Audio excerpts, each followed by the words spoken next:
बिस्मिल्लाहिर्रहमानिर्रहीम अस्सलाम वालेकुम।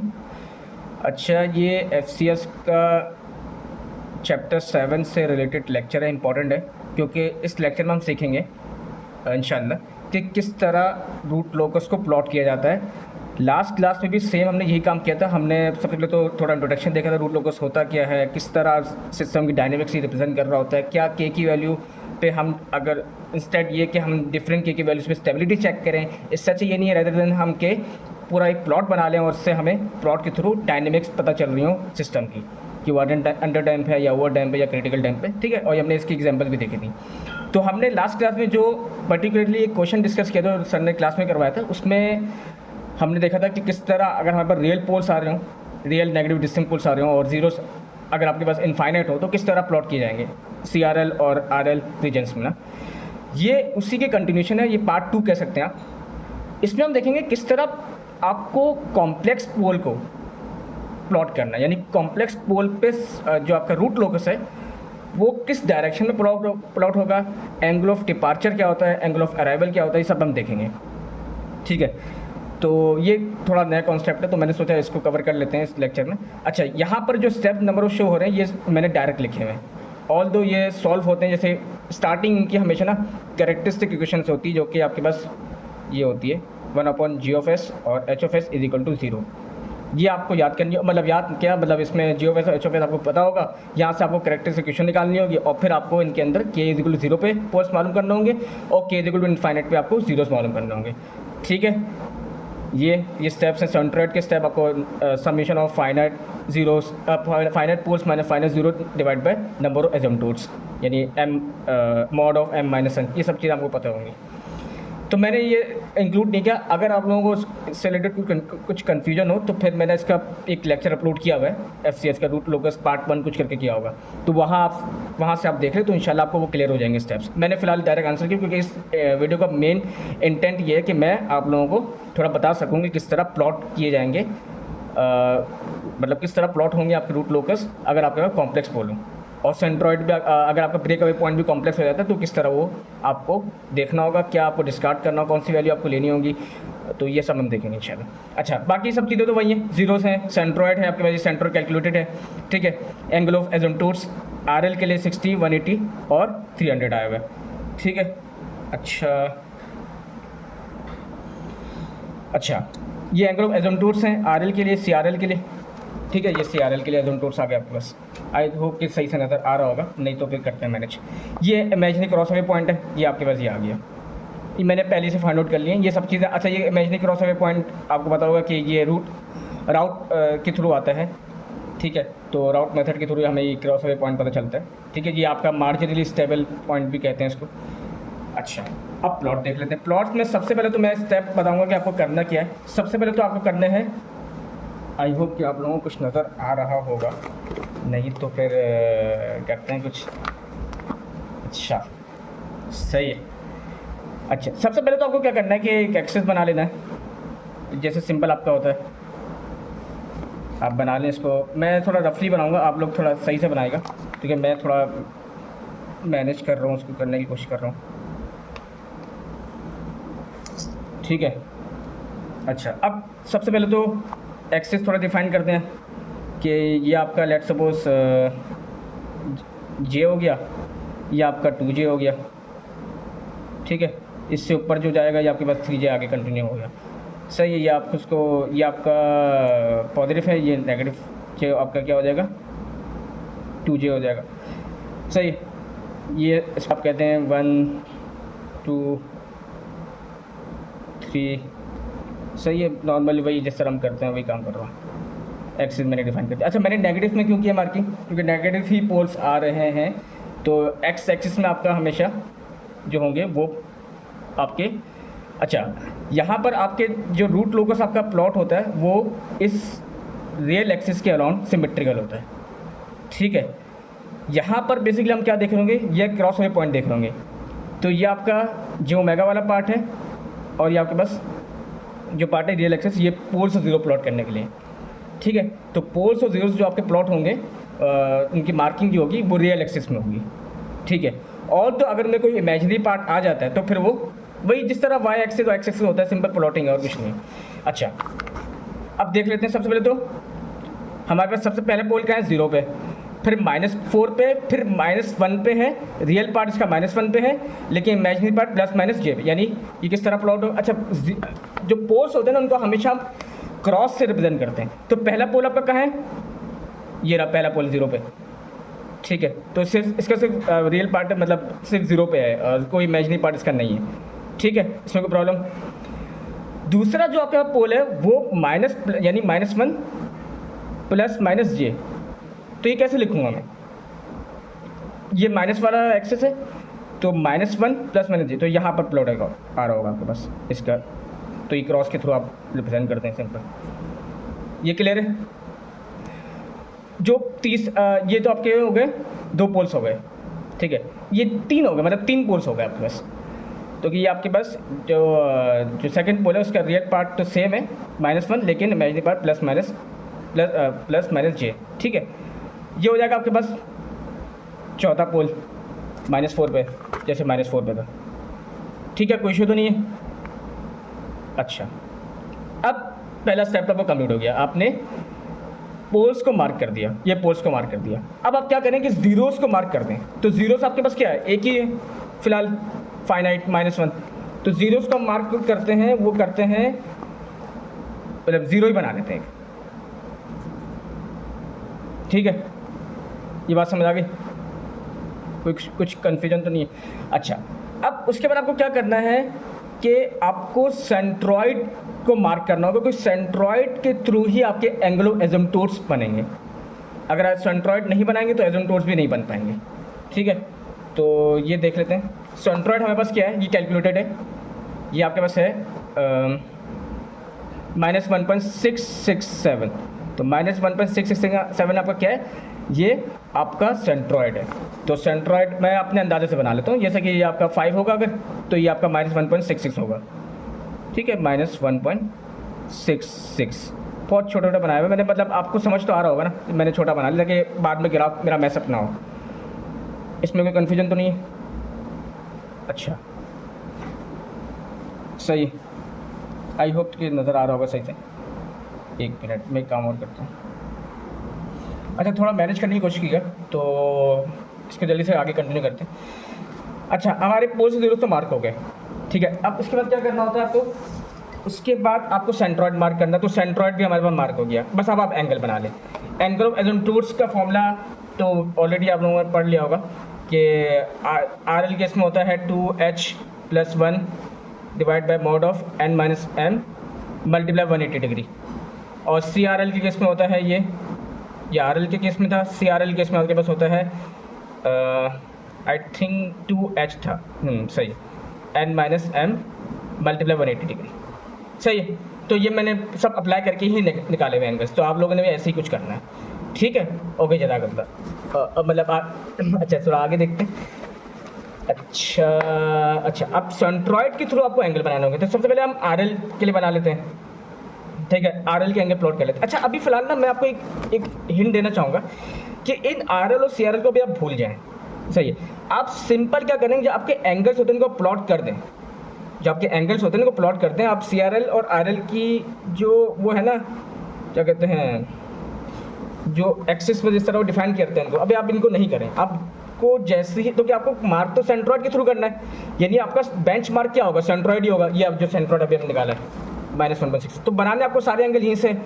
तो इससे अच्छा ये नहीं कि आप अभी इनको मार्क ना करें, ठीक है। तो फिलहाल क्या है कि थीटा 60 डिग्री भी देख लेते हैं। तो आपको करना क्या है कि फिर कोई डी ले लें, प्रोटेक्टर ले लें आप, ठीक है। तो प्रोटेक्टर के थ्रू आप, अच्छा पहले हम एंगल देख लेते हैं ताकि बार बार में देखें। एक 60 है, एक 180 डिग्री है, और 300 है। तो 60 और 300 तो आपका ये क्या दोनों एक ही एंगल है, ये 60 होगा, ये -60 मैं इसको कह सकता हूँ, ठीक है। इसी तरह 0 डिग्री है, 120 डिग्री और 240 डिग्री। तो कुछ ऐसे प्लॉट्स बनोगे, एक दफ़ा देख लेते हैं। तो ये आपका सेंट्रॉइड हो गया, ये मतलब मैंने सेंट्रॉइड पे अपना क्या रखा, वो रखा प्रोटेक्टर रखा। अब 30 डिग्री आप मार्क करते हैं, अब अंदाजे से देख रहे हैं 30 डिग्री यहाँ होगा तो -30 डिग्री यहाँ हो जाएगा, मिरर होगा एक तरीके से। इसी तरह 120 डिग्री यहाँ होगा, 240 यहाँ होगा, और बाकी 0 180 डिग्री है, ठीक है। तो उनको मार्क करने की जरूरत है। तो मैं अपने अंदाजे से ऐसा कर सकता हूँ कि कि ऐसे किया कि अपने अंदाजे से ना ये आपका 60, इसको मैं अपने अंदाजे से कर दूँ कि मैं ना इसलिए कह रहा हूँ अपने अंदाजे से करने के लिए, क्योंकि ये आपके जो प्लॉट्स हैं ये ज़ाहिर सी बात है आपने किसी उस पर तो बनाया नहीं है ग्राफ पेपर में, तो बस एक आइडिया ले लें उसको अपने हिसाब से बना लें, ठीक है। तो जैसे कि पहले आपका एंगल यहाँ कुछ बन रहा होगा, सही, अभी हमने देख भी लिया था इसको, और दूसरा इसी के क्या है मिरर इमेज है, तो ये यहाँ ऐसे कुछ बन रहा होगा, ठीक है। उसके बाद क्या है, अब मैं यहाँ से थोड़ा सा आइडिया ले लेता हूँ, तो 120 डिग्री इसी तरह बन रहा होगा, थोड़ा सा ना इस तरह होगा, ठीक है, थोड़ा सा, और ये मतलब इस तरह होगा, ठीक है। और अच्छा मैं देखो आप लोगों को नज़र आ रहा होगा, तो मैं सेंट्रॉइड बस सेंट्रॉइड से ही स्केच कर रहा हूँ, कुछ नहीं कर रहा। और ये भी मेरे पास क्या हो गया, ये 240 हो गया।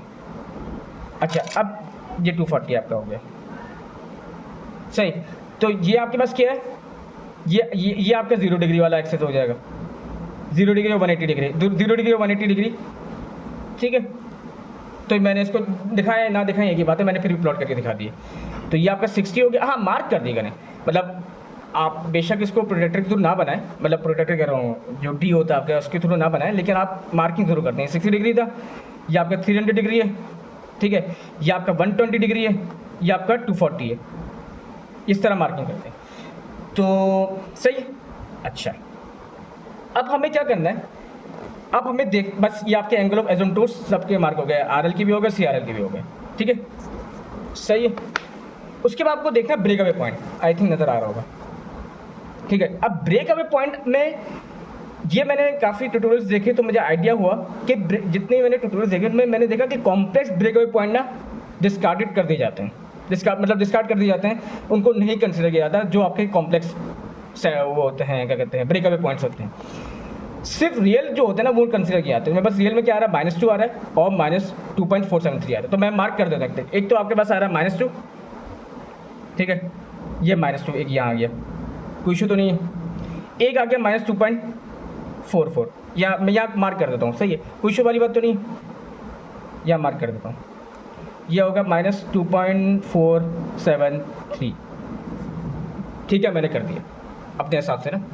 ये आपका break away point, break away point बनाते कि ब्रेक अवे पॉइंट में क्या होता है कि आपके ना जो ब्रेक अवे बोलते हैं इसलिए इसको कि जो जीरोज होते हैं वो इनमें ब्रेक इन होते हैं, यानी जीरो इनकी तरफ आ रहे होते हैं, और जो पोल्स होते हैं वो इनकी तरफ आते हुए यहाँ से बाहर निकलते हैं, तो ब्रेक अवे यानी अब मैं जब बना रहा हूँ ना तो इनको पोल्स की यानी जब रूट लोकस बनाऊंगा तब मैं समझाऊंगा तो और अच्छा समझ आएगा। अब आपको क्या करना है, थोड़ी सी क्या करनी है, डायरेक्शन मार्क करनी है रूट लोकस की, ये मेन आपका पॉइंट होगा। कॉम्प्लेक्स पोल को भी आप भूल जाएं, क्योंकि कॉम्प्लेक्स पोल के लिए आपको क्या करना होगा, एंगल ऑफ डिपार्चर कैलकुलेट करना होगा, ठीक है। अच्छा मैंने बताया था कि आपके पास जो पोल्स होते हैं, जो सॉरी रूट लोकस जो होता है वो पोल से इमर्ज होता है। पहला पोल क्या है, ये रियल एक्सिस पे है, अच्छा मैंने इसको मार्क किया, इसको जीरो मत समझिएगा, ये पोल ही पोल से इमर्ज होगा, ठीक है, इमर्ज होगा और जीरोस को इंक्लोज करेगा। क्या करेगा, जीरोस को इंक्लोज करेगा, लेकिन किसके थ्रू, ब्रेक अवे पॉइंट के थ्रू, यानी ब्रेक अवे पॉइंट की तरफ जाएगा। तो मैं अगर इसको बनाना चाहूँ कैसे बनाऊंगा, ये पहला मेरे पास क्या है, पोल हो गया, तो ये क्या होगा, ये यहाँ से निकलेगा, ठीक है, यहाँ से निकला, यानी कहाँ जा रहा है, इस सेंट्रॉइड सेंट्रॉइड बोल दिया, सॉरी मैंने, ब्रेक अवे पॉइंट की तरफ जा रहे हैं, जो आपके पास क्या है -2 है, ठीक है, इसकी तरफ डायरेक्शन की है, और इंक्लोज करेगा जीरो को, यानी यहाँ से होता हुआ यहाँ आएगा, यहाँ से होता हुआ इस साइड पे जीरो, तो जीरो आपका क्या है 1 पे है, तो जीरो को इंक्लोज करेगा, और ये दोनों साइड पे होता है, यानी ये यहाँ से भी आ रहा होगा और यहाँ से भी आ रहा होगा, यानी इस साइड से भी आ रहा होगा और इस साइड से भी आ रहा होगा, ये इस तरह इंक्लोज करेगा इसको। उसके बाद ये सेकंड ब्रेक अवे पॉइंट की तरफ जाएगा, ये सेकंड ब्रेक अवे पॉइंट है, यहाँ से भी इस ब्रेक अवे पॉइंट से होता हुआ दोबारा कहाँ जाएगा, जीरो की तरफ जाएगा, यहाँ से भी आएगा और सिंपल ये यहाँ से भी आएगा, ठीक है, कोई मसले वाली बात नहीं है। ये देखें मैंने थोड़ा सा वो कर दिया, ये देखें ये इस तरह, ये मार्किंग इस तरह होगी, ठीक है, कोई मसले वाली बात तो नहीं, ये होता है। अब ये पोल बिल्कुल सही मार्क हो गया। अच्छा ये वाला जो है ये बहुत सिंपल है, क्योंकि यहाँ पर अच्छा एक सवाल हो सकता था कि मैं डायरेक्ट यहाँ से इमर्ज करके यहाँ डायरेक्शन क्यों नहीं बना रहा, ये सवाल हो सकता है ना कि अरसलान कि ये करो ना कि यहाँ से ये डायरेक्शन दे दो, सिंपल पोल यानी इमर्ज हुआ और पोल को इंक्लोज करना ही इंक्लोज का तो कि मैंने बताया था कि जो रूट लोगोस होता है वो सिमेट्रिकल होता है अलाउंग द रियल एक्सिस। तो ये और ब्रेक होता है, ब्रेक अवे पॉइंट से होता हुआ जीरो को इंक्लोज करता है। तो ये यहाँ पहले सबसे पहले ब्रेक अवे पॉइंट की तरफ जाएगा, ये ब्रेक अवे पॉइंट की तरफ जाएगा। यहाँ से ब्रेक होता हुआ ये किसको इंक्लोज करेगा, जीरो को करेगा। लेट्स सपोज अगर यहाँ पर कोई भी वो नहीं होता, क्या कहते हैं आपका जो जीरो है, तो ये फिर ये क्या होता है, ये एंगल ऑफ एसिम्प्टोट्स को फॉलो करता है। अभी भी सेम वही काम होगा। उसके बाद क्या होगा कि अब यहाँ से अब देखें ये ब्रेकअवे पॉइंट पे आया, ये ब्रेकअवे पॉइंट है, यहाँ से ये क्या करेगा, यहाँ से निकलेगा ब्रेकअवे पॉइंट और ये एसिम्प्टोट को फॉलो करेगा। एसिम्प्टोट क्या है, ये रहा। तो ये मैंने यहाँ से थोड़ा टिल करके बना रहा हूँ, ये ब्रेकअवे पॉइंट है। अरे ये देखें ब्रेकअवे पॉइंट है, थोड़ा सा मुश्किल तो होगी समझने में, ये ब्रेकअवे पॉइंट है। अब इस ब्रेकअवे पॉइंट से होता हुआ ये एंगल ऑफ एसिम्प्टोट्स को फॉलो करेगा, ये एंगल ऑफ एसिम्प्टोट्स। बस ये आपके ये एक हो गया, ठीक है, एक तो ये हो गया। और सेम नीचे भी काम हो रहा होगा। अच्छा अभी मैं इससे पहले ब्रेकअवे पॉइंट हो, ये पहला ब्रेकअवे पॉइंट है, तो ये क्या होगा, ये पहला ब्रेकअवे पॉइंट ये आपका यहाँ से क्या होगा, ये आपका इन्फिनिटी को जा रहा होगा। कोई प्रॉब्लम तो नहीं, इसको मैं थोड़ा सा और डार्क कर देता हूँ। अब मैं समझाता हूँ हुआ क्या। अब मैं रिपीट करता हूँ, आपका पोल है जो पहला जीरो पे था और अभी दूसरा वाला भी हमने देखा नहीं है, तो वो बहुत आसान है, इसको देखने की जरूरत नहीं है। असल मसला इस पोल का है। रूट लोकस, ये लिख लें अपने पास, root locus always start from the pole and try to enclose the zero, ठीक है, and then follow the path of angle of asymptotes mean. अच्छा विथ ब्रेकअवे पॉइंट, यानी इंक्लोज करेगा जीरो को with respect to this breakaway point. कैसे, देखिए यहाँ से स्टार्ट हुआ, कहाँ जा रहा है, ब्रेकअवे पॉइंट की तरफ जा रहा है। ऐसे नहीं होगा, डायरेक्ट नहीं जाएगा, मैं ऐसे नहीं कर सकता, मैं एक इमेज नहीं बनाता हूँ, ऐसे एरो नहीं बना सकता, नहीं गलत हो जाएगा। पहले आपको उसको कहाँ भेजना है, ब्रेकअवे पॉइंट पे भेजना है, दोनों साइड से भेजना है, दोनों साइड से भेजेगा, सही है, ऊपर से भी और नीचे से भी। उसके बाद वो किसको इंक्लोज करेगा, जीरो को इंक्लोज करेगा, यानी इस डायरेक्शन में चला जाएगा, जहाँ से होता है यहाँ चला जाएगा, इंक्लोज हो गया। उसके बाद क्या करेगा, उसी ब्रेकअवे पॉइंट से ये एंगल ऑफ एसिम्प्टोट्स की तरफ जाएगा, एंगल ऑफ एसिम्प्टोट्स की तरफ जा रहा है, ठीक है। अगर यहाँ पर जीरो नहीं होता तो फिर यही डायरेक्शन नहीं आता, सिंपल वो यहाँ से एंगल ऑफ एसिम्प्टोट पे चले जाता है, या अगर एंगल ऑफ एसिम्प्टोट नहीं होते तो फिर वो जीरो को इंक्लोज करता है खाली। ये बात इंपॉर्टेंट लिख लेगा कि अगर जीरो नहीं होते, लेट्स सपोज जीरो नहीं होता तो सिर्फ यहाँ पर एरो की डायरेक्शन नहीं आती, और अगर यहाँ पर कोई एंगल ऑफ एसिम्प्टोट नहीं आते, यानी फॉर एग्जाम्पल जीरो जीरो आ जाते, तो बस मेरे क्या होता है, यहाँ से होता हुआ सिंपल किसको इंक्लोज कर देता, जीरो को इंक्लोज कर देता। मेरी बात समझ आ रही, ओके। अच्छा अब उसके बाद ये जाएगा दूसरे ब्रेकअवे पॉइंट पे। दो ब्रेकअवे पॉइंट मैंने बताया था, दो ब्रेकअवे पॉइंट है, एक -2 है और एक क्या है माइनस, ये रहा -2.473। दूसरा ब्रेकअवे पॉइंट आया तो दूसरे ब्रेकअवे पॉइंट की तरफ गया और किसको जा रहा है, जीरो को इंक्लोज कर रहा है। यहाँ पर भी क्या होगा, सिंपल ये जीरो को इंक्लोज करने के बाद ये यहाँ से एंगल ऑफ एसिम्प्टोट को फॉलो करेगा, ये एंगल ऑफ एसिम्प्टोट को फॉलो कर रहा है, ठीक है। बस ये सिंपल आपका काम था, सही समझ आ गया। अब दूसरा पोल देख लेते हैं। दूसरा पोल तो ये रहा, सिंपल, ये तो बहुत आसान है क्योंकि ब्रेकअवे तो उसके करीब ही है, तो ये सिंपल ब्रेकअवे पॉइंट से जाएगा। अब देखिए डायरेक्शन बिल्कुल सही बनी हुई है, यहाँ से ही क्या करेगा, एंगल ऑफ एसिम्प्टोट्स की तरफ जाएगा, यहाँ से भी जाएगा तो एंगल ऑफ एसिम्प्टोट्स की तरफ जाएगा, और यहाँ से होता तो कि सिमेट्रिकल है अलोंग द रियल एक्सिस, तो root locus start from this pole and then break through breakaway, it break through this breakaway point and then it will go to and it will follow the angle of asymptotes and then try to enclose the zero, यहाँ से होता हुआ zero को enclose कर देगा, ठीक है। देखिए अभी मैंने RL CL की मार्किंग नहीं की, आप ना करें, मैं तो मशवरा दूंगा नहीं करें तो बेहतर है। इस तरह के मुश्किल क्वेश्चन में RL CRL में फंस जाएंगे हम, ठीक है। तो ये इस तरह बनेगा और मैं गारंटी कर सकता हूँ ये आपका फॉलो कर रहा होगा इंशाल्लाह। वैसे अगर मतलब मार्किंग कर ले तो बेहतर है, यानी RL से CRL करते हैं, उसको RL कहते हैं, इसको CRL कहते हैं, अल्टरनेटिव मार्किंग करते हैं। लेकिन ना भी करें तब भी सही बने प्लॉट, क्योंकि आप एट दी एंड जो प्लॉटिंग कर रहे हैं CRL और RL की, वो इस सेंट्रॉइड के थ्रू ही कर रहे हैं जो कि -1.6 था, ठीक है। और सिंपल हम कॉन्सेप्ट यूज़ कर रहे हैं कि आपका रूट लोकस पोल से मर्ज होगा और इंक्लोज करेगा जीरो से और जाएगा एंगल ऑफ एजेंटोर्स की तरफ, ये हमने मार्किंग कर दी। अब रहेगा ये दो कॉम्प्लेक्स पोल। ये दो कॉम्प्लेक्स पोल थोड़ा तंग करते हैं, ये दो कॉम्प्लेक्स पोल थोड़ा तंग करते हैं। इसके लिए आपको सबसे पहले तो एंगल ऑफ डिपार्चर कैलकुलेट करना होगा। अच्छा, यहाँ पर एक कॉन्सेप्ट ये होता है, अच्छा मैं ना एक काम करता हूँ, उसको यहाँ बना लेता हूँ, ज़्यादा बेहतर नहीं रहेगा? मैं इसको अलग से यहाँ बना लेता हूँ ताकि वहाँ घिच पिच ना हो। ये इस तरह पोल मौजूद है, एक पोल ये रहा, एक पोल ये रहा और एक पोल ये रहा, यानी एक पोल ये है, इसके अराउंड एक ज़ीरो है, ये रहा एक ज़ीरो, ये रहा गया, ठीक है। ये ना ये वाला ज़ीरो बनाया मैंने, ठीक है। और एक पोल ये रहा, ठीक है, और एक पोल ये वाला, ठीक है। तो अब अब करना क्या है, हमें angle of departure calculate. Departure का मतलब ये होता है कि, क्योंकि मैंने बताया कि रूट लोकस आपका स्टार्ट होता है, इमर्ज होता है पोल से, इमर्ज हो रहा है।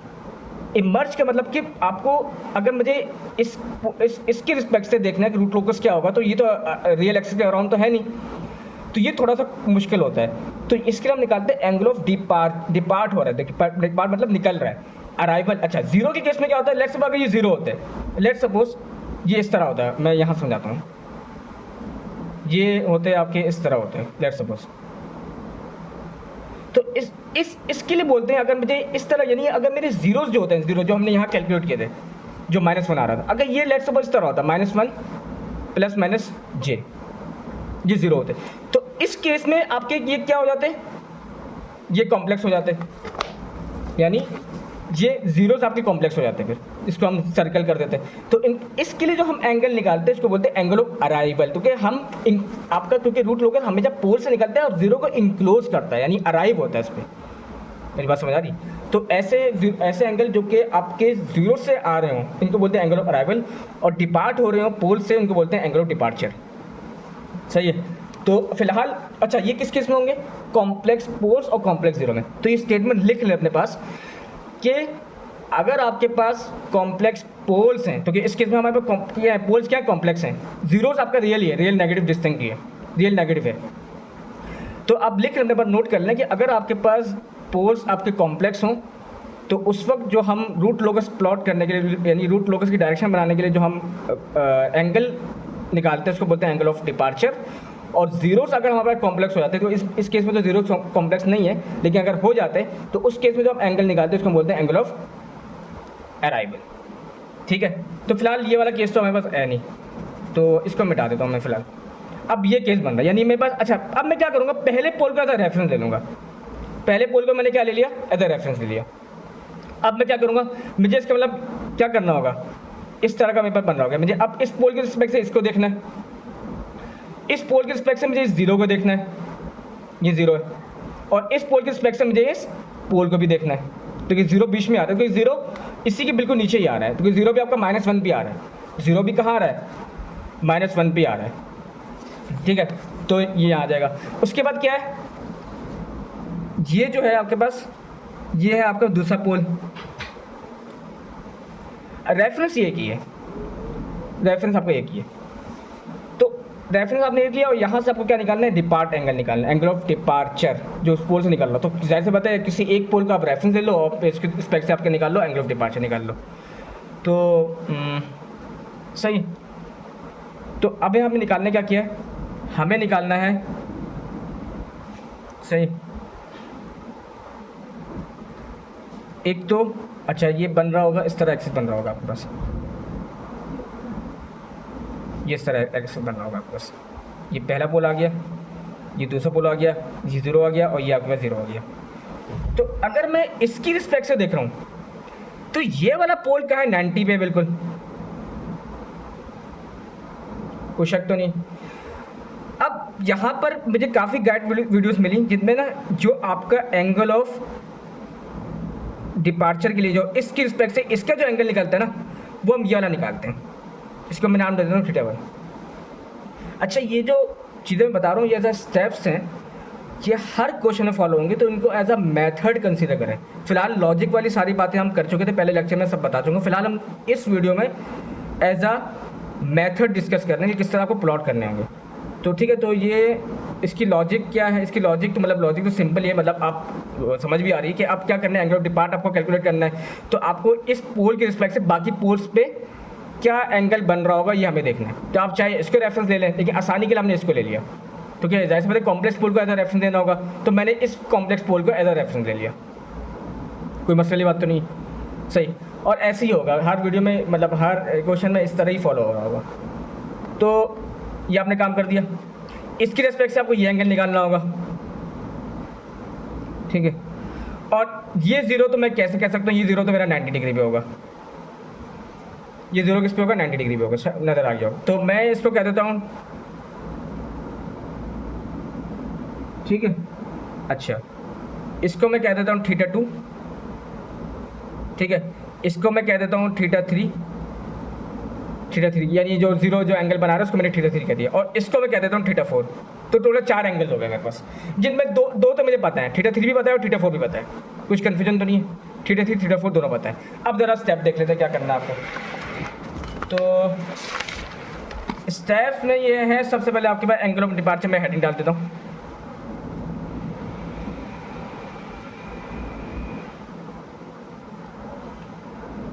सबसे पहले क्या है, एंगल ऑफ डिपार्चर का फॉर्मूला लिख लेते हैं हम। तो वो आपके पास है 180 डिग्री माइनस में जितने आपके पास पोल्स हैं, यानी जो एंगल बना रहे हैं इस रेफरेंस पोल के साथ, वो एंगल आएंगे। तो कौन कौन से हैं? सबसे पहले तो आपके पास आ रहा है θ1, ये θ1, θ2 और θ4। θ1 θ2 की कॉम्प्लेक्स पोल है ना, और रेफरेंस तो ये है। तो θ1 θ2 θ4, तो आपने क्या करना, माइनस करके θ1 θ2 प्लस θ4, सही, प्लस अब जो जीरोस बना रहा है आपके पास एंगल, यानी जो ये रेफरेंस पोल, ये रहा नज़र आ रहा होगा, रेफरेंस पोल जो जीरो के साथ एंगल बना रहा है, क्या है वो θ3। तो ये ऐड हो जाएगा आपके पास, ये बाकी सारी माइनस हो रहे होंगे, ये ऐड हो रहा होगा, इसको कहते हैं θ3 बस। अच्छा, अब मुझे θ4 θ3 तो पता है, ऐसा ही है, देखें θ4 भी पता है, θ4 भी पता है और θ3 भी पता है। तो ये तो मैं कह सकता हूँ 90 होंगे बस, ये मेरे 90 होंगे। ये निकाल लेते हैं। अब θ1 कैसे निकालूंगा, सिंपल, कैसे निकलेगा ये दिखाता हूँ। मुझे सबसे पहले इस θ1 को कैलकुलेट करने के लिए, मुझे सबसे पहले ये वाला एंगल पता होना चाहिए। इसको नाम दे देते हैं x, ठीक है। अब θ1 कैसे निकलेगा, ये पूरा आपका क्या बन रहा है, ये 180 बन रहा है, आपका पूरा 180 बन रहा है। तो क्या हो जाएगा, 180 डिग्री माइनस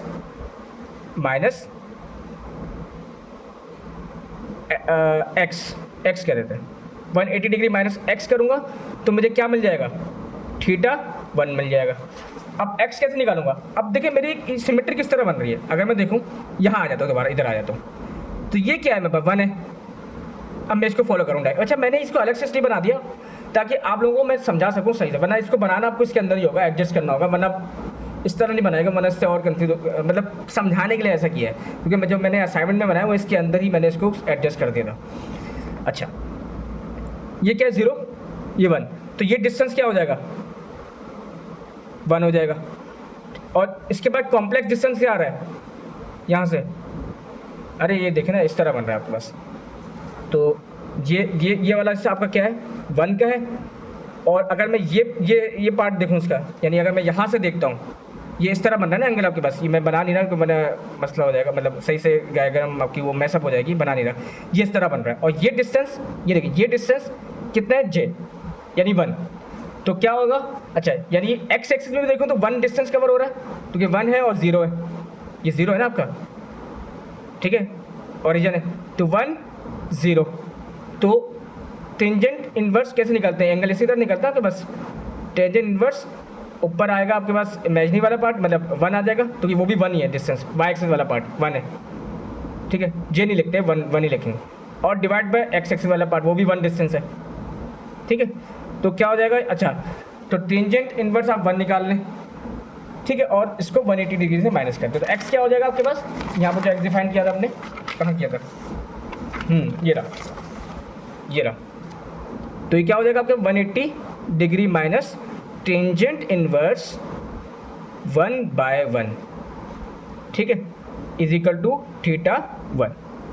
तो इसको जब सॉल्व करेंगे कैलकुलेटर में तो आंसर कुछ आपके पास आएगा 135 डिग्री, सही। तो आपको θ1 भी पता चल गया, θ1 भी आपको पता चल गया, क्या आ गया 135 डिग्री। मेरी बात समझ आई? अच्छा, अब निकाल लेते दूसरा क्या है आपके पास θ2। θ2 तो सिंपल है, ये θ2, ये निकालने के लिए ये डिस्टेंस पता होना चाहिए, ये क्या है, वही j है, सही।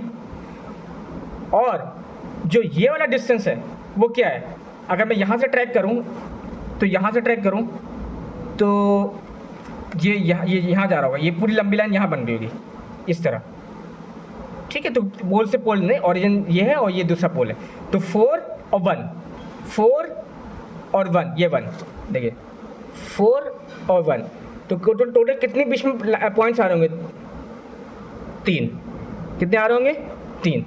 तो क्या हो जाएगा आपके पास θ2 क्या हो जाएगा, θ2 is equal to tangent inverse 1, तो क्या वाई एक्सिस पे क्या है आपके पास, ये एंगल, ये देखें ना, ये मैं मार्क कर देता हूँ यहाँ पर ना, एक काम करता हूँ, ये आपका 4 है, ये आपका क्या है 1 है, ठीक है, 4 1, तो कितने पॉइंट बीच में आ रहे होंगे 3, और ये क्या है वाई एक्सिस 1, तो 1/3, तो टेंजेंट इनवर्स 1/3। तो इसके जब आप सॉल्व करेंगे तो आंसर आ जाएगा आपके पास 18.43 डिग्री, सेट है। अच्छा, बस अब आप एंगल ऑफ डिपार्चर कैलकुलेट कर लें, ठीक है। तो एंगल ऑफ डिपार्चर कैसे कैलकुलेट होगा, 180 में से माइनस कर दें आप θ1 प्लस θ2, बस ये सारी चीज़ें आपको पता चल गई हैं। पहले 135 डिग्री आया, फिर प्लस θ2 आपके पास कितना आया 90, θ2 क्या है, नहीं 18.4 है, 18.43 है, और θ3 हम पहले निकाल चुके हैं, मतलब θ4 हमें पता है कि क्या है 90 है, ठीक है, प्लस 90। तो जब आप सॉल्व करेंगे डिपार्चर, ये नज़र आ रहा होगा आपको, ये तो सिंपल स्टेप्स हैं, आपको समझ आ रहे होंगे। ये थोड़ा बहुत तो आपको एडजस्ट करना होगा, मतलब मुश्किल से रिकॉर्डिंग हो रही। अच्छा, क्या है ये 26.57 आ जाएगा कैलकुलेट करने में, तो ये आ गया आपके पास, पॉजिटिव आया, ठीक है। बस आपको अच्छा, इसका फ़ायदा क्या हुआ अब। अच्छा, एक इम्पॉर्टेंट पॉइंट ये भी है कि एक तो आपको एंगल ऑफ डिपार्चर मिल गया, यानी आपको, यानी जिस एंगल पे ये रूट लोकस प्लॉट होगा ना वो मिल गया आपको। अब एक काम आपको और भी करना है, जाहिर सी बात है, ये आपका रूट लोकस जो है ये इस एंगल ऑफ एसिम्पटोट को फॉलो करेगा, लेकिन ये इमेजिनरी क्या कहते हैं पोल्स हैं, ठीक है। तो ये आपके क्रॉस अवे पॉइंट पे, यानी इस वाई एक्सिस पे क्रॉस हो रहे होंगे, यानी इंटरसेक्ट हो रहे होंगे। तो जिस पॉइंट पे इंटरसेक्ट हो वो हमने पहले निकाल लिया, ये रहा इमेजिनरी क्रॉस अवे पॉइंट, क्या आ रहा है +j 2.322, सही है, ये समझ आ गया। ओके, अब इनको किस तरह प्लॉट करेंगे,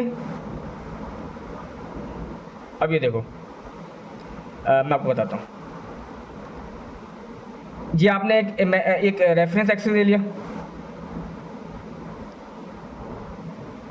सही। अब क्या करना है आपको, एंगल ऑफ जो डिपार्चर आया वो डिपार्चर पॉजिटिव पे जा रहा है, तो ये आपका एंगल ऑफ डिपार्ट आ गया, इस तरह एंगल ऑफ डिपार्ट हो रहा होगा आपके पास, ये एंगल ऑफ डिपार्चर आ गया, कितना हो गया ये 26.5, क्या यही आया था ना 26.57, ठीक है।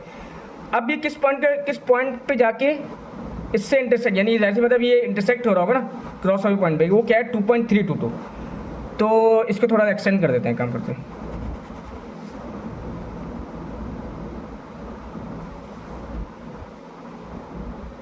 ये 2.322 हो गया, सही। तो बस आपको इस पॉइंट पे ये इंटरसेक्ट हो रहा होगा, ये देखें ये इंटरसेक्ट हुआ, इस पॉइंट पे इंटरसेक्ट हुआ, और ये इस एंगल ऑफ एसिम्पटोट की डायरेक्शन में चला जाएगा, ठीक है।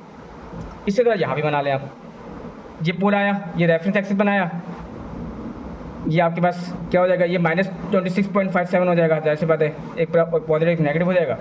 और यहाँ से क्या हो जाएगा, ये एक्सटेंड होता हुआ ये -2.322 हो जाएगा। मैंने क्रॉस वेव पॉइंट क्या है 2.322, तो यहाँ से निकला। अच्छा, ये मैंने थोड़ा सा ना डायग्राम थोड़ी मैसअप हुई हुई है, तो इसको थोड़ा सही से देख लिएगा बाद में। ये बेसिकली इस तरह बस ये क्रॉस वेव पॉइंट पे ये देखें, ये यहाँ पर इस तरह जा रहा होगा। थोड़ा सा इसको देख लिएगा, मतलब सही से बना लिएगा, पैरेलल बनाएगा ज़्यादा बेहतर है, ठीक है। इसको सही से बना लिएगा, इससे सही से बनी नहीं क्योंकि ये थोड़े से ये बीच में एंगल भी आ गए थे ना। तो ये आपका एंगल क्या था, ये आपका 30 डिग्री था ना, 300 डिग्री था। ये मैंने दोबारा बना लिया और इसको इस तरह देख लें कि ये एंगल ऑफ एसिम्पटोट हुआ, ये आपका इस पॉइंट पे इंटरसेक्ट होगा, ठीक है। अपने हिसाब से पॉइंट देख लें आप, इसको एडजस्ट भी कर सकते हैं। ये इस तरह जा रहा होगा पैरेलल में, और जिस पॉइंट पे ये इंटरसेक्ट हो रहा है ये पॉइंट सही, ये क्या आपके पास 2.322 -2.322, बस ये आपके पास इस तरह रूट लोगों से ग्राफ बनेगा आपके पास, ठीक है। तो इसको इस तरह बनाएगा और उसको बहुत अच्छी तरह बनाएगा। फ़िलहाल तो ये थोड़ा रफ़ ही बना है, सही। तो फ़िलहाल ये रफ बना है, लेकिन आप लोग थोड़ा सा इसको सफाई से बनाएगा, लेकिन ना मतलब थोड़ा मैसअप तो होगा। जैसे पता अभी मैंने फ़िलहाल जो एंगल ऑफ डिपार्चर जो कैलकुलेट किया वो भी मैंने अलग से कैलकुलेट करके दिखाया, वरना मैंने इसको पहले इसी के अंदर दिखाने की कोशिश की थी। तो ये थोड़ा सा मुश्किल है, प्रैक्टिस कीजिएगा। फ़िलहाल उम्मीद तो यही है कि थोड़ा बहुत क्लियर हो गया होगा, तो इंशाल्लाह थोड़ा फिर आगे इसको और आप लोग देखेंगे तो और क्लियर हो जाएगा। अच्छा, यहाँ पर जीरो से नेक्स्ट वाली एग्जांपल जो है वो आप लोग खुद कर लेंगे इंशाल्लाह, बहुत आसान, उससे आसान है क्योंकि उस केस में जीरो नहीं है। तो इस तरह की चीज़ें बनेंगी नहीं, सिंपल इनफाइनाइट की तरफ आपके पास क्या जा रहा है, यानी आपका पोल स्टार्ट होगा, रूट लोग स्टार्ट होगा पोल से, सेंट्रॉइड की तरफ जाएगा और फिर एंगल ऑफ एसिम्पटोट की तरफ चल जाएगा, क्योंकि जीरोज वहाँ पर नहीं है, इनफाइनाइट है ना, तो इनफाइनाइट फॉलो कर लेगा वो, ठीक है। तो मेरे ख्याल में आज के लिए इतना ही है, और इसको देख लेगा, समझ लेगा, कुछ कन्फ्यूजन में पूछ लेगा। जज़ाकल्लाह।